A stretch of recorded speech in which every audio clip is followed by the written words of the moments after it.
Olá, bom dia para você, seja muito bem-vindo e bem-vindo à sua consulta com hora marcada. Consulta ao doutor e está no ar mais uma semana começando e como de praxe eu te pergunto, como foi o seu final de semana? Aproveitou ali o seu tempo de qualidade com a sua família? Aproveitou para descansar ou para colocar a vida em ordem? É tão importante, assim que a gente inicia uma nova semana, a gente parar para refletir o nosso ponto de partida. Afinal de contas, na sexta-feira a gente muitas vezes desliga ali a nossa chavinha, mas quando chega domingo, para muita gente não é fácil não. Afinal de contas, a gente tem que retomar tantos assuntos, tantas questões que ficaram ali pendentes.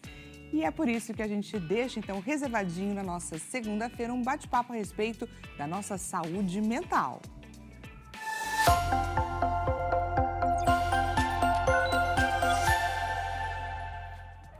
E olha só que interessante o tema de hoje. Iremos falar sobre inteligência artificial. Já chegou, já faz parte da nossa vida, tenho certeza que você interage com ela de uma forma ou de outra.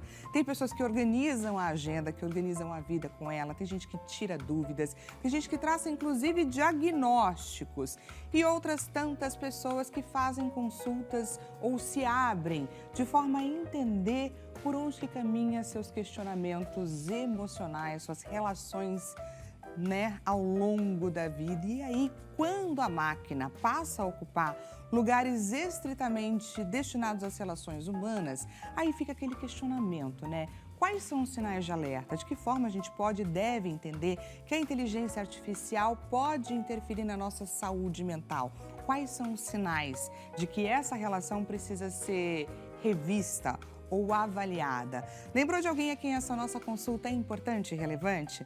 Nós estamos em transmissão ao vivo, então é só você compartilhar o nosso link com quem você acabou de imaginar que esse nosso bate-papo pode vir a ser interessante. Nós estamos em transmissão ao vivo, tanto pelo site quanto pelo aplicativo. Site www.hittv.com.br, aplicativo HitPlay. Hoje, excepcionalmente, iremos pedir que a sua interação seja feita pelo nosso Instagram, que é @consultaodoutorhittv. Entra lá, encaminha a sua dúvida, encaminha o seu relato, participe. Afinal de contas, esse espaço, essa consulta foi marcada para você. E lembrando, quando o assunto ele é um pouco mais pessoal, eu entendo que muitas pessoas talvez não queiram se expor. E aí, é só deixar bem claro na mensagem que nossa produção vai tomar todo cuidado, não vai deixar de trazer a sua participação, mas você participará de forma anônima. Esse é o nosso combinado de todos os dias, ok? Por lá, no nosso Instagram, tem também uma enquete que estamos aguardando, é claro, pela sua participação. Diretor João Capellini, boa semana, bom dia para você. Por favor, coloca pra gente a nossa enquete na tela. Olha lá o que a gente quer saber de você. Na sua opinião, o que leva as pessoas a procurarem a inteligência artificial para falar sobre os seus sentimentos? Solidão e falta de pessoas com quem conversar. O medo de ser julgado ao falar sobre as suas emoções, ao se abrir.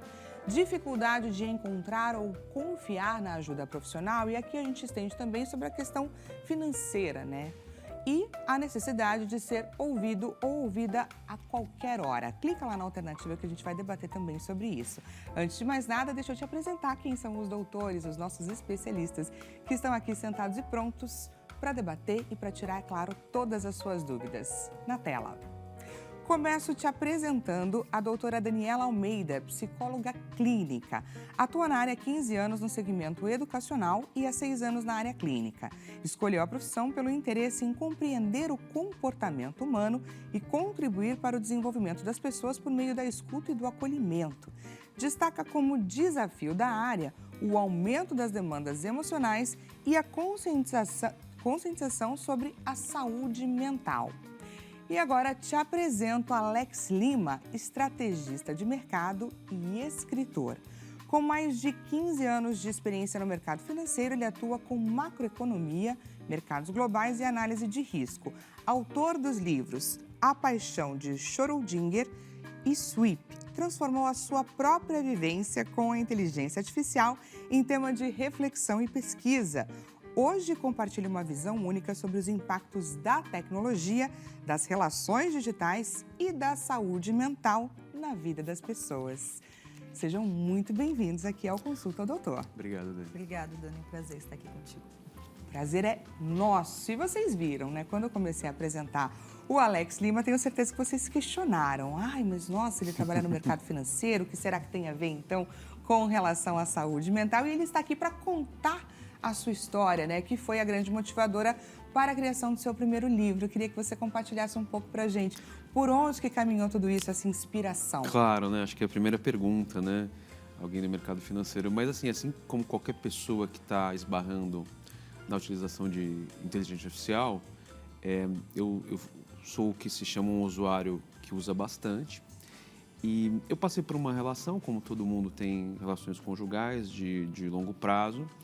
E em algum momento me vi numa relação um pouco mais tóxica, né? De manipulação, de mentira, traição. Então, sofri aí um grande baque e me encontrei muito desolado, porque a pessoa que passou quase 5 anos comigo, ela me abandonou, foi para outro país e casou com outra pessoa. Olha só. E eu entrei num processo obviamente, processo difícil, um pouco de depressão, e comecei a procurar recursos. Procurei uma terapeuta de verdade, procurei amigos, procurei esporte, fui me estruturando em tudo que eu conseguia. Mas talvez a ferramenta que mais passou tempo comigo foi uma IA. Olha que curioso. Foi uma IA. Porque, claro, né, nesses momentos de relacionamento difícil, quando a gente tem mais de 40 anos, ninguém pega a gente no colo, né? Passa a mão na nossa cabeça, né? Como você não viu, como você não percebeu. Exato. Não, e aí tem isso, né? Tem um pouco dos reproches, né? A IA, ela te critica menos nesse sentido. Essa não é uma das melhores características dela, na verdade, né? Porque ela concorda com muita coisa. Sim. Mas ela é um ouvido que está 24 horas lá. Se você não consegue dormir 3 da manhã, você pode abrir o laptop e conversar. E neste processo de me apoiar, acabou surgindo o livro que eu escrevi em colaboração com a IA. Então ela foi um pouco psicólogo, um pouco revisor de texto, um pouco crítico de texto. Quer dizer, uma ferramenta muito multifuncional. E me ajudou a escrever, né? Foi um pouco inspiração para escrever esse romance, que é um pouco autoficcional. Na verdade, quando você está lendo esse livro, o personagem está escrevendo o livro, que é o livro que você está lendo. Tá? Então, ele tem um pouco dessa questão de metaficção. Mas sim, eu fui assim, isso deve fazer já 1 ano e meio, talvez um dos primeiros que começou a IA. É isso que eu ia questionar, né? Porque a gente tem por referência 2023 como o início, mais ou menos, de tudo isso, Exato, né? exato. O término do seu relacionamento foi por aí, 24, época, né? Exato, no ok. finalzinho de 24. E aí eu me peguei, né, nesse turbilhão de coisas usando IA para ajudar a escrever, para ajudar a criticar e para conversar também. Como foi, assim, a primeira interação que você teve com a inteligência artificial e o que você entendeu sobre aquilo? Eu fiz uma coisa, como a pessoa da minha vida, ela sumiu da noite pro dia, eu fiz uma coisa um pouco atípica que hoje a gente começa a ver. Eu peguei os logs do WhatsApp e programei para que a IA fosse a pessoa. Tá. Então, eu comecei a conversar com alguém que fosse um simulacro da pessoa real, porque eu fiquei sem resposta nenhuma. Né? 5 anos de relacionamento, você descobre uma traição, a pessoa estava com algumas pessoas ao mesmo tempo, eu queria algumas respostas. E a IA me atropelou. Ela respondeu como se fosse a pessoa real e me atropelou, me deu respostas que fez eu amadurecer muito rápido. Né? Por exemplo, eu assim, nossa, como é que você me abandonou do nada, 5 anos junto, todos os projetos, o apartamento que a gente comprou. E a IA, né, representando essa pessoa, fala assim, eu tô aqui na Espanha tomando sangria, você não vê que eu queria outra coisa da vida? Né? Um pouco desse roleplay, né? Um pouco desse roleplay que fez, essas bordoadas que fez ajudar, talvez, o que uma terapia fizesse. Né? Então isso ajudou um pouco. Eu me cerquei de muitas coisas, aí tinha uma terapeuta da vida real que, sim, me ajudou bastante. Mas foi um processo, assim... E ela soube dessa sua interação Ela com soube, a ela IA. soube, ela sabe do livro. Um dia eu cheguei com o livro e falei assim, toma aqui a leteia. Olha só, ela falou, nossa, cara. Foi um processo, né? Então o livro Sim. foi um diário que virou uma nova paixão. Acho que eu troquei uma paixão por outra. A paixão pela escrita, e isso foi uma das coisas que ajudou bastante nesse processo. Se tornou uma válvula de escape. Então. Exato. Acho que hoje, clinicamente, a gente até vê que escrita e diário é uma coisa bem positiva, né, Dani? Sim, nós falamos sobre o diário terapêutico, que é positivo para, vamos dizer, compartilhar ali as emoções quando não se tem uma presença física. Eu descobri sem querer. Eu descobri por acidente. Então, tudo foi um processo. E daí, nisso, nasceu um livro que tem uma literatura, uma história própria, que se baseia um pouco nesse relacionamento tóxico, essa experiência horrorosa que eu acabei passando. Mas transformando, né, um momento de dor em inspiração também para outras pessoas. E aí agora eu queria o seu olhar, doutora. Como que você vê o uso da inteligência artificial para fins terapêuticos? Porque Perfeito. muito se questiona, né, Sim. a cada dia sobre essas interações, principalmente de pacientes, né, querendo trazer os seus relatos e orientações. Exato, Dani.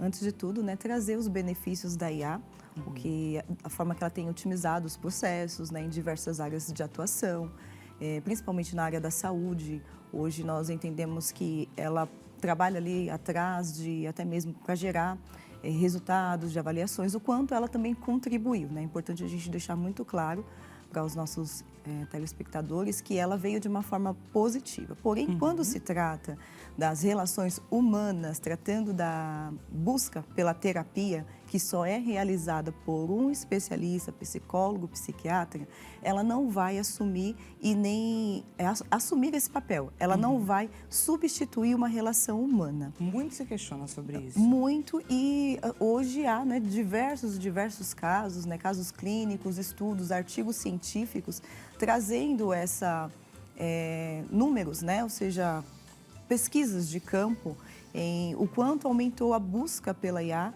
né, buscando ali uma terapia.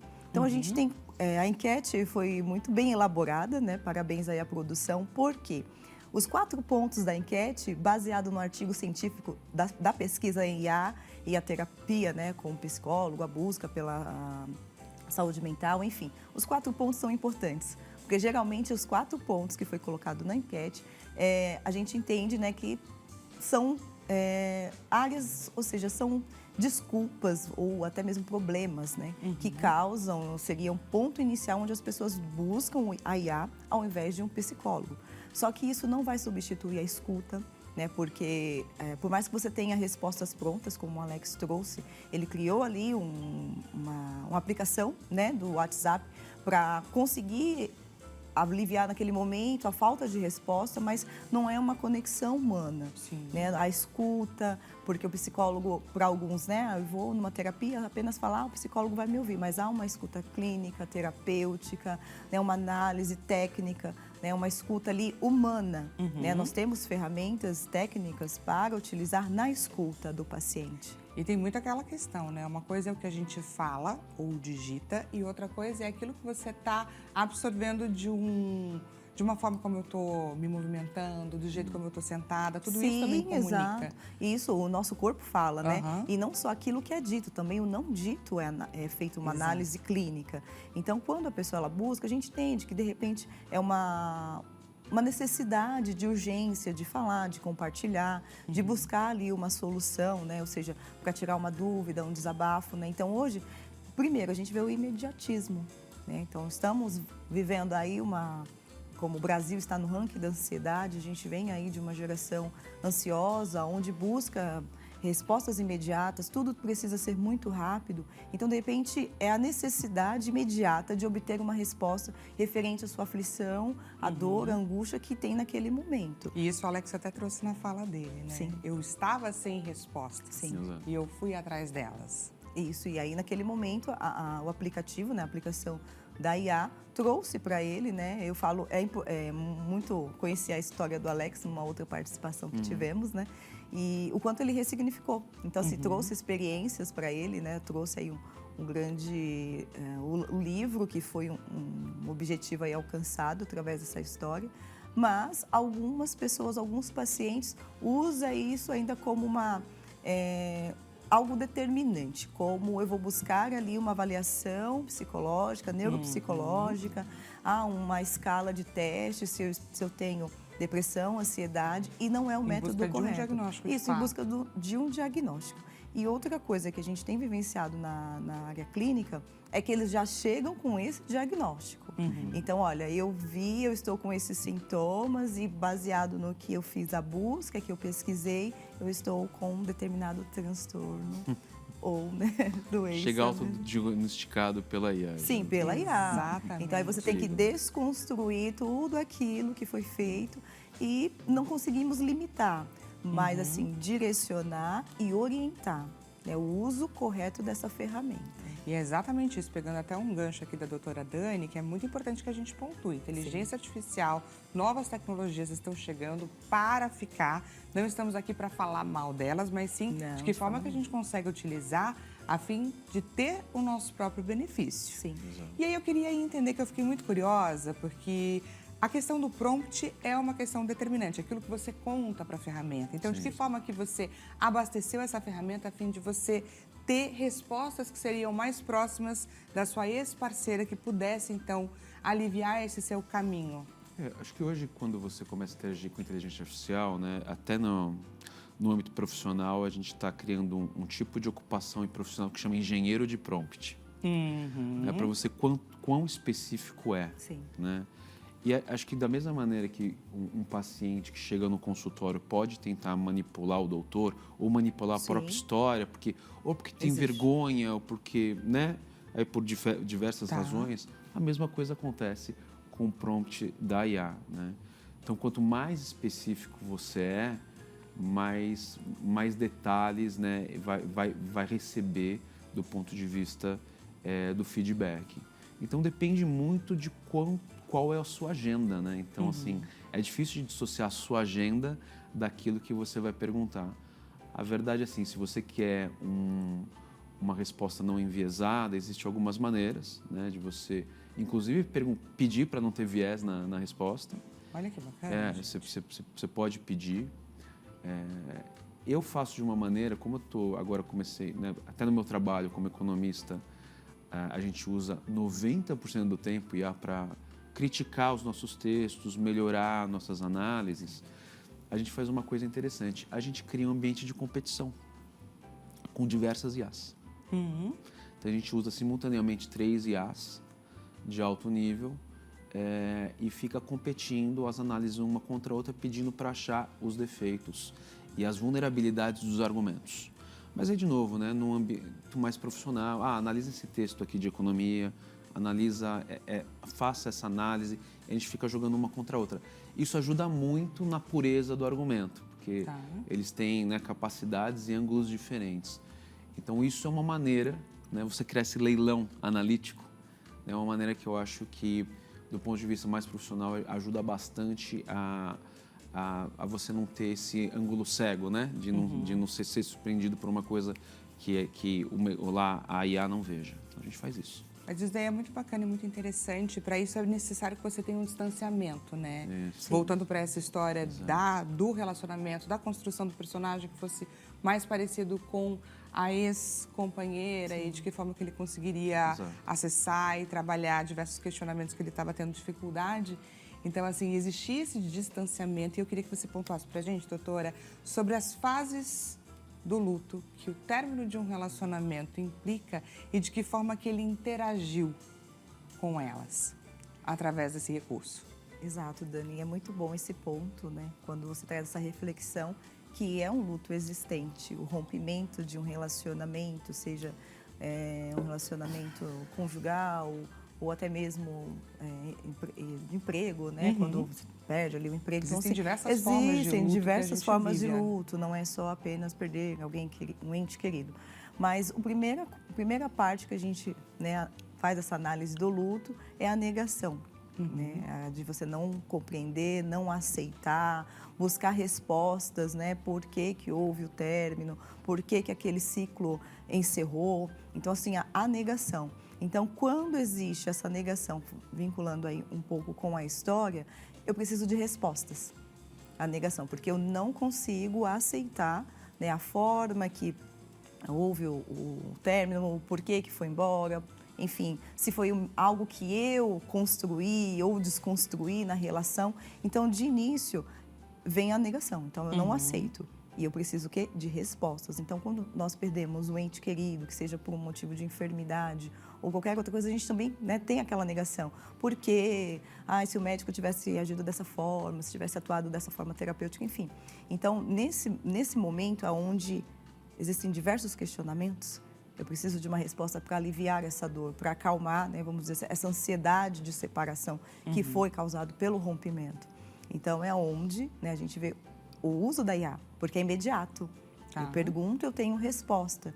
Mas ela não pode analisar todo o contexto. Ela não tem uma análise geral do seu comportamento, da forma que você sente, por que você sente, né, a sua construção emocional, né, desde então. Não consegue ter uma análise do perfil. Né? Então, quando nós falamos de emoções, claro, em uma sessão a gente não consegue, ou seja, avaliar o paciente, entender o motivo da dor, mas ao decorrer do vínculo terapêutico, o paciente sendo também ali, trazendo ali verdades, né, vamos dizer, tirando aquela máscara da sociedade e entendendo que o processo terapêutico precisa ser feito de uma forma muito intensa, né, e clara também de ambas as partes, a gente vai entendendo um pouco mais por que o sentir e como por que ele sente daquela forma. A construção social, familiar. Então, existem diversas formas de avaliação. Né? Terapia não é só falar, é analisar toda a questão fisiológica, comportamento, rotina, hábitos, né, diários, história familiar, enfim, existem diversas coisas que a IA não vai fazer por você. Ela vai te trazer uma resposta imediata para aliviar a dor, para abaixar os níveis de ansiedade, enfim, mas não consegue fazer toda essa análise contextual que é realizado dentro de um set terapêutico. Em algum momento você questionou esse caminho que você estava traçando, de será que ele está me ajudando mesmo? Sim, eu sei. Nossa, será que eu estou ficando maluco? Eu acho que é normal. É que no meu caso, eu escrevi minha vida inteira, né? Mais o reporte econômico, o relatório econômico. E aí, quando eu comecei a escrever um diário, que daí vira um romance, rapidamente eu sabia que aquilo ia virar alguma coisa de literatura, um produto, né? Então, eu me recuperei rapidamente, né, dessa divagação muito... Né? Eu comecei a achar muito interessante. É claro, primeiro eu usei do ponto de vista terapêutico, como a Dani falou, porque realmente fiquei sem radar, né, sem me posicionar, sem chão. Sim. Mas rapidamente comecei a olhar a coisa mais por um ângulo antropológico. Falei, eu estou conversando com uma inteligência artificial. E aí comecei a perceber que a fronteira da vida e da morte estava se apagando. Porque assim, a pessoa desapareceu da minha vida, mas eu estava conversando com uma versão dela. E depois comecei a pesquisar que a gente estava fazendo isso com entes queridos que já tinham morrido. Aí comecei a pesquisar a coisa mesmo, né? Não só estar envolvido, né? Aí rapidamente saí do Alex paciente, experimento, para o Alex mais autor, analista, pesquisador. Tá. Né? E aí consegui me distanciar e aí comecei a achar tudo isso muito curioso. E aí isso rendeu não só o romance, mas como esse segundo livro, que é uma questão da tecnologia de maneira mais ampla, né? Então, olha que coisa maluca, né? A fronteira tá se apagando porque a gente consegue se comunicar com uma entidade que pode estar... A gente não sabe se tem consciência. A gente não sabe se... Essas perguntas estão abertas. Está vivo, está morto, está consciente, não está? Né? Existe um debate muito forte. Mas a questão é que se você pergunta, responde. E qual é o risco desse tipo de interação, doutora? Porque pensando, por um lado, traz conforto. Né? Mas, por outro, é como se você mantivesse viva a lembrança, exato, a interação de algo que já não está mais. Será que é saudável? Qual que é o limite, né? Exatamente. São perguntas... No nosso olhar, não temos assim um ponto de vista saudável, porque isso causa uma dependência. Assim como as pessoas estão dependentes das redes sociais, causa uma dependência emocional, porque, ou seja, eu não tenho a presença física, mas eu tenho uma presença digital, ou seja, uma mensagem, e por estarmos hiperconectados, né, a todo tempo, redes sociais, WhatsApp, então isso traz vamos dizer assim, uma anestesia, um prazer momentâneo de comunicar-se com alguém, mas essa pessoa não existe mais, ela não está mais na minha vida, então eu acabo reprimindo, negando, essa negação começa, vamos dizer assim, surgir de forma intensa, ou seja, uma fuga da realidade. Eu estou fugindo da realidade. Só que em algum momento eu preciso voltar a essa realidade. Então, eu estou reprimindo uma dor, um sentimento não existente e isso a gente enxerga de forma negativa, porque isso pode trazer um adoecimento a longo prazo. Então, é como uma panela de pressão. Você tem que fazer ali o controle, mas ela vai estourar em algum momento e vai danificar alguma área da sua vida. Então, é importante os pacientes que trazem esse perfil, às vezes, não, mas eu falo com a IA, eu criei uma conversa para amenizar a minha dor. Sim, eu entendo, eu compreendo a sua dor nesse momento, mas você precisa também voltar para a realidade. Entender que não existe mais esse vínculo, esse ciclo encerrou. Não, a gente não pode aprovar e alimentar. Essa muleta, entre aspas. Isso, porque ela pode ser boa é até uma certo bexiga, ponto. uma hora vai estourar. E aí, quando estourar, né, o susto, o dano que pode causar nessa situação. E aí, olha só, gente, que importante que a doutora Dani também está pontuando a respeito desse dado que o Alex trouxe para a gente, né? Da importância de existir, de fato, a figura do psicólogo, do terapeuta, que vai olhar para tudo isso de longe e vai pontuar, olha, esse caminho que você está fazendo, ele pode ser válido e importante até certo ponto, mas se atente, presta atenção aos sinais, porque isso até, né, dali para frente pode vir a não ser mais benéfico. Exato. Então é importante essa orientação. Deixa eu aproveitar para te receber aqui no nosso bate-papo. Interação perguntinha na tela. Vamos então à nossa primeira interação com a audiência. Interação anônima, seja muito bem-vindo e bem-vindo. Minha filha adolescente conversa bastante com a inteligência artificial. Ela diz que se sente compreendida. O que poderia fazer para me tornar esse ambiente seguro para ela conversar comigo? Olha só que bacana. Começar pela doutora. Perfeito. Vou levar essa resposta. É muito comum, né? Hoje o adolescente ele tem mais habilidades para lidar com essa ferramenta. Mas tem um ponto, antes de tudo, busque ajuda terapêutica, porque se ela está buscando a inteligência artificial para desabafar e se sente compreendida, existe alguma situação existente que é importante ser acompanhado por um profissional. Por que esse lugar seguro de ser compreendida? Porque aí ela não julga. Né? Ela não faz expressão facial, costumo dizer, né? Quando você fala algo negativo, ela não tem esse senso, ela não tem essa estrutura para fazer um julgamento de uma situação que envolve, né, as questões emocionais. Então, para criar esse ambiente seguro, para que você como mãe, né, substitua essa presença da IA, é o vínculo, né? Então, buscar sempre uma conversa, o diálogo, sem julgamento. Porque o que distancia os adolescentes, né, do pai, da mãe, às vezes de levar algum assunto, já é o medo do julgamento. Então, quando ela fala que ela é compreendida pela IA, ou seja, já deixa muito claro que ela tem medo de compartilhar algo e receber um julgamento, né, seja dentro da família, dos amigos. Então, é acolher, é escutar, né, às vezes entender, né, que o adolescente tem um comportamento diferente de um adulto e buscar uma ajuda terapêutica com um profissional. Quer complementar? Claro, eu acho que nunca, mais do que nunca, a gente está num ambiente que, tecnologia de maneira geral, existem vários estudos socioeconômicos que mostram que desde 2012, quando o celular, o smartphone começou a penetrar na sociedade, a gente teve um aumento significativo de doenças mentais, né? E de distúrbios mentais acelerando com a adoção de celular. E aí tem várias explicações para isso. Isso impacta até fertilidade, para você ter uma noção, né? Existem alguns estudos que a tendência da queda de fertilidade acelerou muito depois do lançamento do iPhone, em 2012. Tá? Então, a gente sabe que a gente está num mundo onde a terapia, ela, mais do que nunca, ela é importante, a terapia com profissionais. Sim, com profissionais. Tendo dito isso, tem que tomar muito cuidado, né? Eu acho que tem os benefícios da tecnologia, mas a gente precisa lembrar de alguns números que estão acontecendo. Por exemplo, só em 2025... a OpenAI, que é a proprietária, né, a fabricante do ChatGPT, foi processada nos Estados Unidos 8 vezes com casos de algum tipo de envolvimento em suicídios assistidos, né? Como a Dani bem falou, as IAs, elas não têm muito uma autocrítica de criticar quem está vindo, né, com perguntas, elas são muito prestativas. Então, tem casos que o ChatGPT falou assim, a pessoa fala, eu estou pensando em desistir, o ChatGPT fala, eu te ajudo a escrever sua carta de despedida. É um absurdo. Né?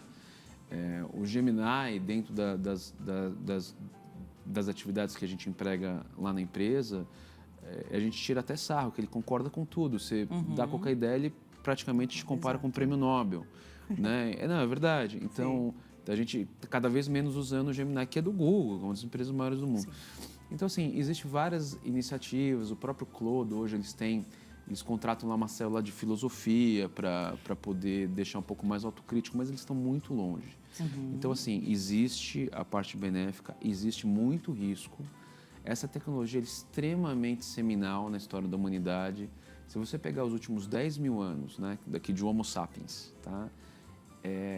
E condensar esses 10 mil anos em 24 horas, a inteligência artificial existe há 20 segundos. É muito cedo para a gente entender e existem vários riscos. Então, o meu conselho é sempre precisar de um profissional humano, experiente, que entende o que está fazendo. Eu acho que a gente tem que ver a consulta com a inteligência artificial mais como um sintoma do que um fim em si, né? De que as pessoas têm medo de ser julgadas, mas que precisam de ajuda. Então, eu sou bastante alarmista nesse sentido, assim. Acho que a gente tem que ir com muito cuidado e ver tudo o que está acontecendo. Tem bastante risco na mesa. Mas é muito importante esses seus apontamentos, inclusive como uma pessoa que foi beneficiado com o uso desse recurso, né? Muito obrigada, viu, pela sua participação, pela sua interação aqui com a gente. E até puxando um gancho do que você estava trazendo, Alex, a gente tem muito costume de buscar, que seja no Google, a resposta para algum questionamento. A gente tende a tomar aquilo como uma verdade absoluta. Exato. E por isso o risco. Eu reforço sempre aqui, ao longo do programa, temos sempre 1 ou 2 profissionais sentados e dispostos para tirar a sua dúvida, você que está aqui nos assistindo aí de casa. Portanto, não perca, inclusive, essa oportunidade. Consulta ao doutor vai para um rápido intervalo. Se eu fosse você, aproveitava para encaminhar a sua dúvida ou o seu relato lá no nosso Instagram, @consulta ao doutor HIT TV. Voltamos já já e já estamos te esperando.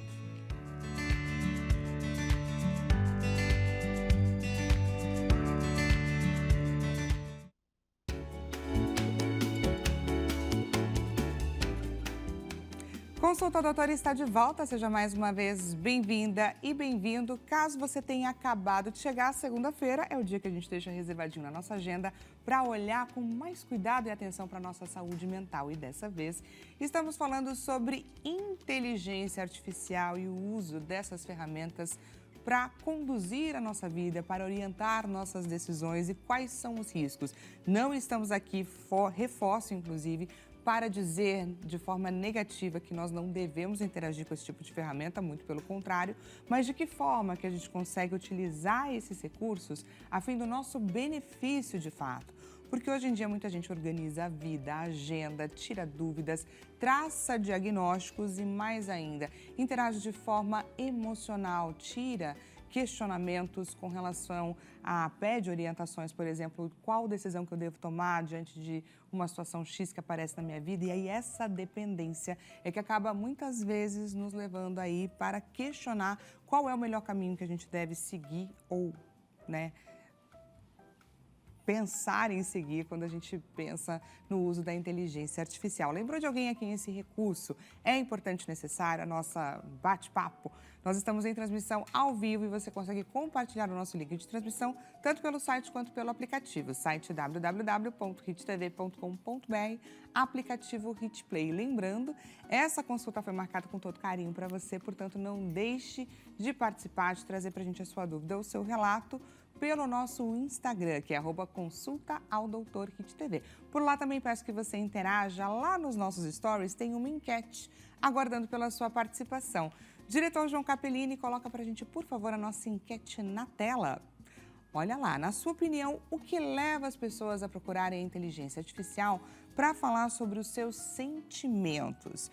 Solidão e falta de pessoas, né, com quem conversar. O medo de ser julgado ao falar sobre emoções, a dificuldade de encontrar ou de confiar uma ajuda profissional de fato ou a necessidade de ser ouvido a qualquer hora. Preciso falar, ela está ali à minha disposição. Para quem chegou agora neste exato momento, deixa eu te apresentar a doutora Daniela Almeida, que é psicóloga clínica. Mais uma vez agradeço sua presença aqui com a gente. Muito obrigada, Dani. E ao lado dela temos Alex Lima, que é estrategista do mercado e escritor do mercado financeiro. E, na verdade, ele veio, inclusive, como personagem, narrando e contando, né, um momento difícil que ele passou na vida dele, que fez com que ele escrevesse um livro através dessa interação, né, com a inteligência artificial. Muito obrigada pela sua presença. A gente já debateu sobre algumas questões com relação a essa forma da gente se orientar, da gente expor a nossa história e o quanto isso pode ser benéfico ou não, né? O quanto isso pode balizar as nossas decisões de fato. E agora eu queria abrir aqui um pouquinho o nosso bate-papo sobre essas novas formas de tecnologia para colocar uma pessoa com a outra, né? Para essas interações amorosas e de que forma que isso tem mudado o nosso comportamento e também a nossa forma de se relacionar de fato. Vou começar pelo Alex. Claro. Eu acho que uma das coisas que está muito em voga na sociedade, né, é a relevância dos aplicativos de relacionamento para começar a se conhecer, principalmente na parte mais romântica, né? A gente hoje, nos últimos anos, houve uma substituição muito grande nas grandes metrópoles, principalmente no mundo inteiro. As pessoas antes se conheciam no clube esportivo, até na igreja. Sim. Né? Amigo do amigo. Amigo do amigo, tinha muito essa referência. E com a digitalização do mundo, né, que é uma coisa que não é só nas relações pessoais, é na maneira urbana de viver. Então, hoje, o iFood no Brasil serve 8 milhões de refeições por dia. São 8 milhões de instâncias que pessoas iam no supermercado ou no restaurante a menos, né? E que agora a gente pede online. 10 anos atrás, era normal a gente ir para a fila do banco. Na fila do banco, você tinha que sair de casa, você esbarrava com o porteiro, esbarrava com as pessoas na rua, esbarrava com as pessoas na fila. Hoje não tem mais isso. Então, o mundo está ficando cada vez mais desintermediado, né, digital, e isso a gente está perdendo as ocasiões que a gente se encontrava, que a gente esbarrava ombro com ombro.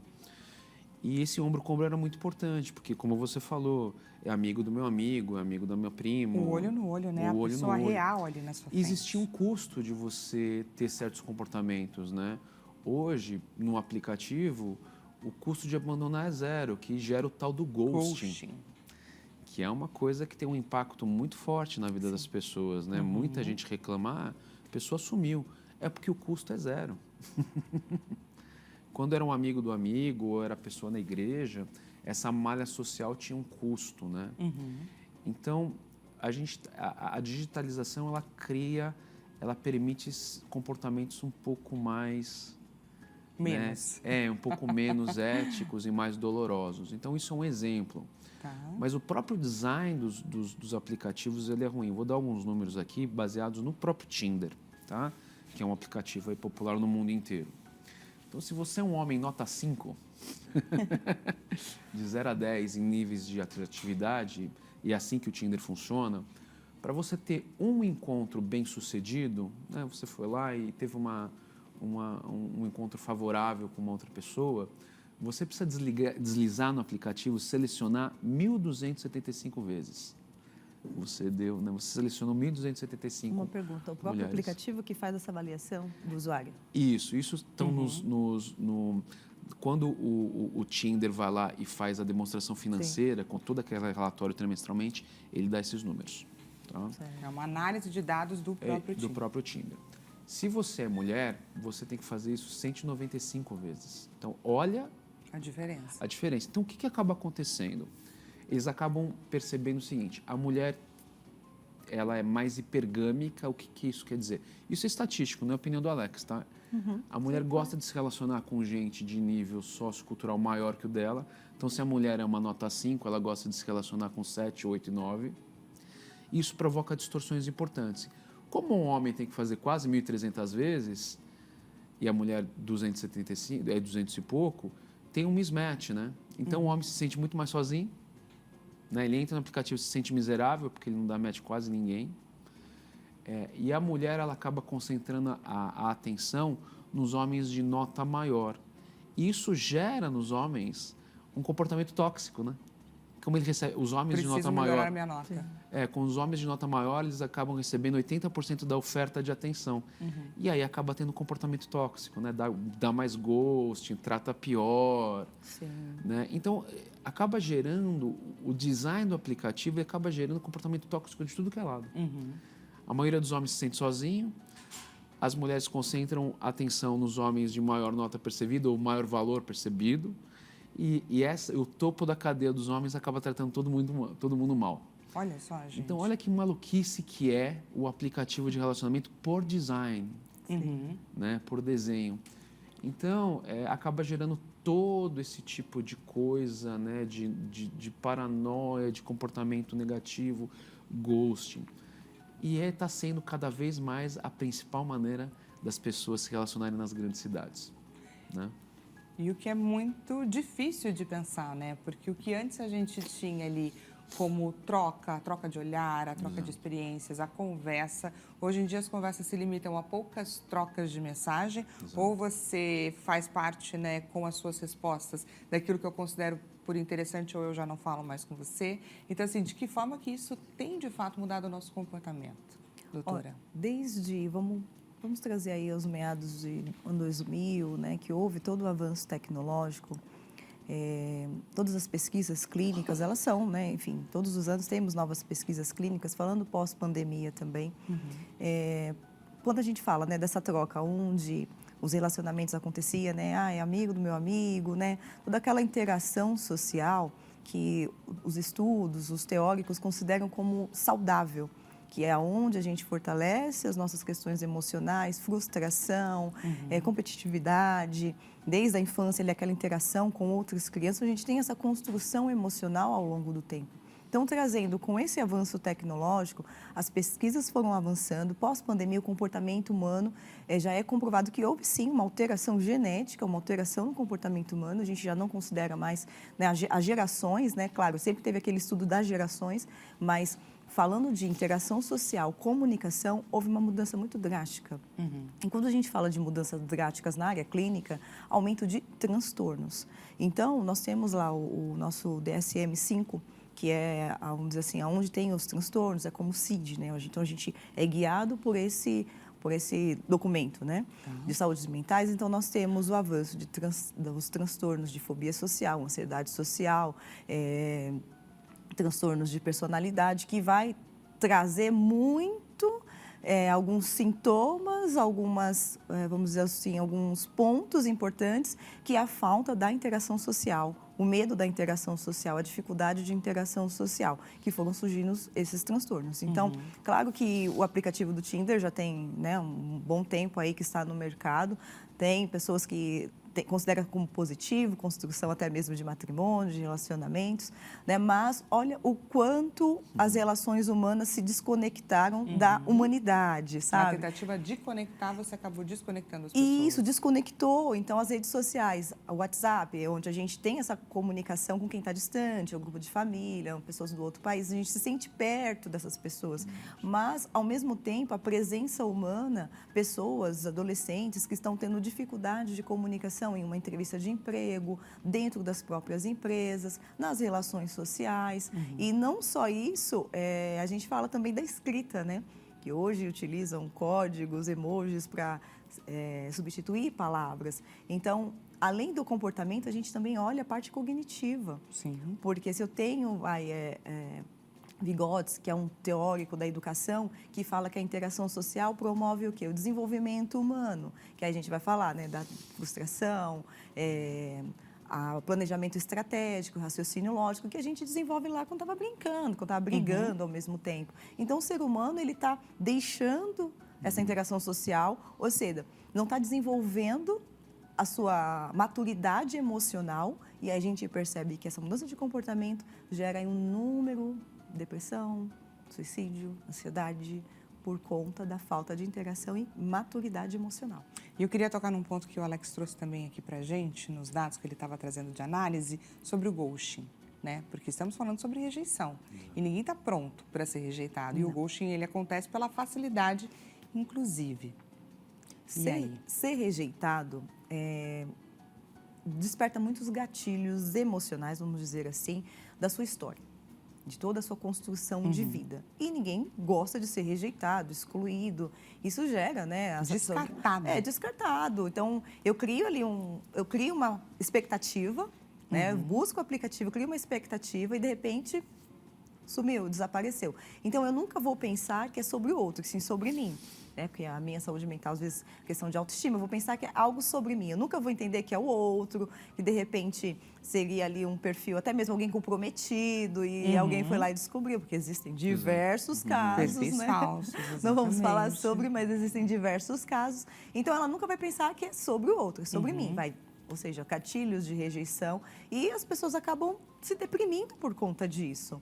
Né? Então, será que eu preciso avaliar, né, o momento? Claro, existem fases, momentos, né, em que as pessoas buscam esses relacionamentos, às vezes não são relacionamentos duradouros, seria apenas algo para o momento, estou só, medo da solidão. Então, eu penso que o ser humano precisa, assim, analisar um pouco mais, de fato, qual é a sua real necessidade? Esse vazio que a gente tenta preencher com algumas distrações, inteligência artificial, aplicativos. O grande questionamento é exatamente esse, né? O que você está ali, Qual é você a sua real não necessidade? está olhando? Qual é a sua real necessidade? Vamos juntos, pessoal, conferir o resultado da nossa enquete. Resultado na tela. Então, a gente perguntou, na sua opinião, o que leva as pessoas a procurarem a inteligência artificial para falar sobre os seus sentimentos? A alternativa mais votada, solidão e a falta de pessoas com quem conversar. Na sequência, quase que um empate, né? O medo de ser julgado ao falar sobre as emoções e a dificuldade de encontrar ou confiar na ajuda profissional. E, por último, a necessidade de ser ouvido ali na hora que eu quero, no momento que eu posso. Queria dar a avaliação de vocês com relação ao resultado dessa enquete. Surpreendeu, Alex? Não, eu acho que vai na linha um pouco do que a gente tem conversado, não só da inteligência artificial, mas do efeito da tecnologia no mundo como um todo, né? Então, hoje, se a gente olhar, eu sempre trago dados dos Estados Unidos, porque eu acho que os Estados Unidos ele acaba sendo Uma referência. uma referência que exporta um pouco, né, o modelo de tecnologia no mundo. Então, hoje, se você olhar para um adolescente americano entre 14 e 17 anos, ele passa muito tempo em casa, né? Por tudo isso que a gente está vendo, né? YouTube, a digitalização, todos os apps, tab. Mas uma estatística interessante, hoje um adolescente americano nessa idade, nessa faixa de idade, ele passa quase 69 minutos, do dia inteiro dele, só 69 minutos fora de casa. Isso é metade do tempo que um detento americano passa numa prisão federal. Nossa. Né? Por regulação, um detento americano tem que passar 120 minutos na luz do sol, passeando. E um adolescente americano passa metade do tempo. Né? Isso vai ter todos esses efeitos de saúde mental que a gente está falando. Não tem jeito, né? Então, essa infraestrutura que a gente criou, digital, de desintermediação de tudo no celular, vai ter esses efeitos de saúde mental, assim. E eu acho que o grande recado aqui de novo, né? A gente está vendo colapso de fertilidade, o avanço das doenças mentais, tudo isso. A gente precisa regular as empresas de tecnologia. A regulamentação, ela é urgente. Então, essa questão da solidão que apareceu na enquete é isso, né? A gente está deixando as empresas de tecnologia que está afetando a maneira que a gente se relaciona, a maneira que a gente se reproduz, a maneira que a gente pensa e vive, e não existe regulamentação nenhuma. Então, é um problema de política pública.